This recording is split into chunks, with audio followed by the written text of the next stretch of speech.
Você é um representante de Deus no seu trabalho. Você é a presença dele ali.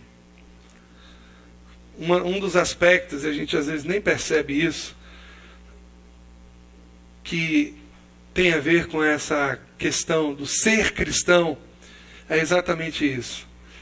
Você no trabalho é Cristo no trabalho. Você dirigindo é Cristo dirigindo. Essa semana eu fui resolver um problema da igreja na Receita Federal, uma questão de documentação, para atualizar a documentação da igreja. E aí estou sentado lá e estou esperando a minha senha. E tem dois sujeitos conversando. Eu estava vendo, um estava bem irritado. E ele dizendo, como é que pode? Estava subindo com a caçamba na ladeira, caçamba carregada. E veio o sujeito atrás de mim e buzinando, como se eu pudesse, de repente, fazer a caçamba subir mais rápido. Rapaz, eu fiquei nervoso ali, vontade de sair, quebrar e fazer acontecer.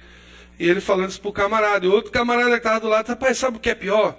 É a gente estar no sinal, às vezes parado. Você está com a pressa do mundo todo, aí vem um sujeito, passa no sinal e vai embora. E no fundo do carro dele está escrito lá, propriedade de Jesus. Isso é que é o pior. E eu lá, prestando atenção naquela conversa e lembrando, rapaz, como o nosso testemunho às vezes, né, ele é posto em xeque, né?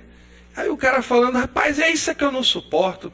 O camarada bota um adesivo bem grande lá, esse carro é de Jesus, e ele só fica fazendo coisa aí. Eu ouvindo os dois conversando nesse negócio.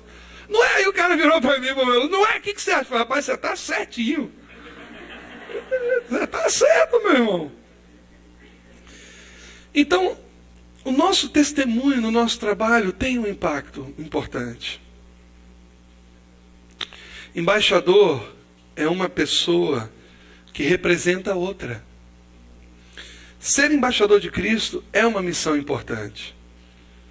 Nós devemos representar Cristo dignamente, em qualquer lugar. Principalmente no trabalho. Eu já estou encerrando, mas eu quero dizer ainda algumas coisas. Nós somos representantes do Deus vivo em nossa profissão, seja ela qual for. Eu gosto de um comentário que Paulo faz sobre algumas pessoas que não estavam sendo bons embaixadores de Cristo lá na igreja em Tessalônica. No versículo 11, ele começa dizendo o seguinte: pois de fato, estamos informados, não tinha internet naquela época, era tudo por carta. Imagina, uma carta demorava meses às vezes para chegar para Paulo, quando as coisas já tinham acontecido, né? Quando a carta chegava na mão dele, as coisas já tinham acontecido há bastante tempo, e ele enviava de novo a carta. Mas ele diz assim: eu estou informado de que entre vós há pessoas que andam desordenadamente, que andam preguiçosamente, não trabalhando. Antes se intrometem na vida alheia. Em seguida ele completa: a elas, porém, determinamos e exortamos no Senhor Jesus Cristo que, trabalhando tranquilamente, comam o seu próprio pão. Sabe o que eu acho que está acontecendo aqui? Eu vou lhe falar o que eu acho que está acontecendo aqui. A igreja aqui, nesse momento, não muito, mas aqui é os primórdios da igreja. Nós nos lembramos disso, precisamos nos lembrar disso. Aqui é o início da igreja, né? Talvez essa carta tenha aqui 40, 50 anos. Nós estamos falando ainda da primeira geração de crentes que andou com Jesus, que viu Jesus. É o início, a igreja primitiva praticamente aqui. Então, havia alguns irmãos entre a igreja que entraram naquele negócio da comunhão, do meu irmão, você é uma bênção. E ele ia para a casa do sujeito, e sabe aquele negócio lá de arreda o pé da casa do teu irmão para que ele não se canse de ti? Era exatamente isso. O irmão ficava ali batendo papo, conversando, e aí vinha o franguinho, vinha o porquinho, porquinho não, que o judeu não comia, né? Mas vinha o galinho, né? Vinha o cabritinho, e as comidas iam acabando, né? Não sei se você conhece a história do pastor missionário que foi para a casa da irmã. O pastor foi para a casa da irmã, foi para uma igreja pregar. Depois de 30 dias lá na igreja, a mulher falou que passou bem. Pelo amor de Deus, fala com esse homem para ir embora.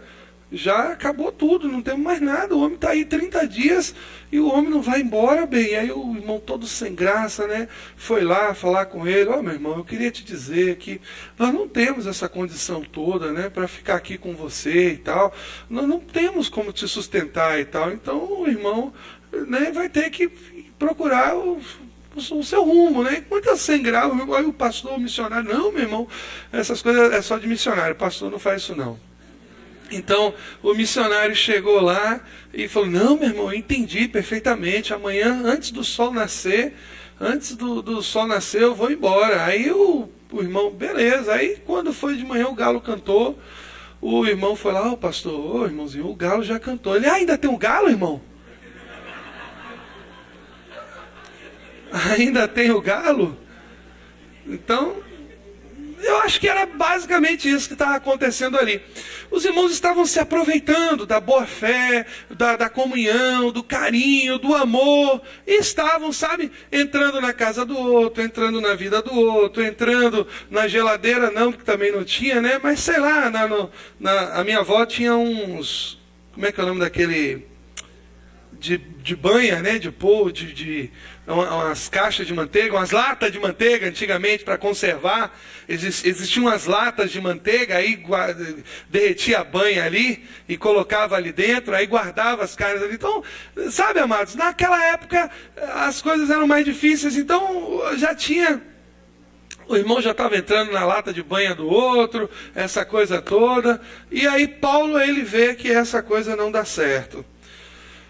E hoje, às vezes, nós precisamos ter cuidado com isso, porque as condições são outras, né? Nós evoluímos, prosperamos, o mundo é um mundo mais próspero devido à tecnologia do que aquele tempo, mas os princípios continuam o mesmo. E a gente precisa ter muito cuidado, porque a gente não deve ser conhecido, principalmente nós que somos da fé, como pessoas que se intrometem na vida dos nossos irmãos, dos nossos colegas de trabalho.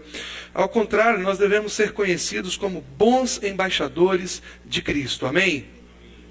Então, por último, eu queria falar só sobre glorificar a Deus no trabalho. Sabe o que a palavra fala? Eu queria compartilhar com você também. Eu queria ler com você. Abra aí, rapidamente. 1 Coríntios 10, 31, são muitos textos, eu ainda estou... Tem muita coisa hoje que eu queria falar, mas não dá. 1 Coríntios, eu queria compartilhar isso com você. 1 Coríntios capítulo 10, eu acho que essa é a nossa regra, eu acho que esse texto é o texto do bom senso, não é? 1 Coríntios 10, versículo 31, e diz assim: portanto, quer comais, quer bebais, ou façais qualquer coisa, ou qualquer outra coisa, fazei tudo para a glória de Deus. Amém? Fazei tudo para a glória de Deus. Você e eu somos homens cristãos, recebemos um chamado para servir a Deus e glorificá-lo. Independente do que você está fazendo ou aprendendo a fazer, considere o seu trabalho como uma oportunidade para honrar e glorificar a Deus. O seu trabalho vai ser diferente. Como é bom acordar todas as manhãs, sabendo que temos honrado e glorificado o nome do Senhor, temos a honra de servir a Deus em nosso trabalho como um embaixador, como um representante de Cristo. E por último, eu queria compartilhar com vocês algo que eu estava pensando essa semana. Às vezes nós reclamamos e ficamos: por que a nossa vida, nosso trabalho, por que as coisas não dão certo para a gente? Por que às vezes a gente não é promovido? Por que a gente não cresce profissionalmente? Por que a gente vive às vezes anos e anos naquela mesma função? queria falar sobre o vencedor e o perdedor, um coração diligente no trabalho. Na verdade, o vencedor, ele respeita os seus superiores e ele tenta aprender com eles. O perdedor, ele se ofende com os seus superiores e ele busca falsas razões para as vitórias que eles alcançam. O vencedor, ele explica. O perdedor, ele apresenta justificativas. O vencedor diz, vamos encontrar uma saída. O perdedor diz, não temos saída. O vencedor enfrenta o problema. O perdedor contorna o problema. Né? Você está vendo ali o gatinho. Olha como é que ele cresceu perto do cachorro. Né? O vencedor, ele enfrenta. Né? Nem sempre ele se dá bem. Às vezes ele sai machucado, mas ele enfrenta. O vencedor diz, deve existir uma forma melhor de fazer isso. O perdedor diz, é dessa forma que isso sempre foi feito aqui. O vencedor demonstra que lamenta o erro que cometeu e ele repara. O perdedor, ele diz, sinto muito, mas comete o mesmo erro na próxima vez. O vencedor sabe pelo que deve lutar e pelo que deve empenhar-se. O perdedor empenha-se por aquilo que não deveria e luta por coisas pelas quais não vale a pena lutar. O vencedor trabalha com mais afinco que o perdedor e dispõe de mais tempo. O perdedor está sempre muito atarefado para fazer o que é necessário. O vencedor não tem medo de perder. O perdedor sente um medo secreto de vencer. O vencedor assume compromissos. O perdedor faz promessas. Amém? Vamos orar? Dai-me um coração igual ao teu, meu mestre. Dá-me um coração igual ao teu, coração disposto a obedecer, cumprir todo o teu querer. Dá-me um coração igual ao teu.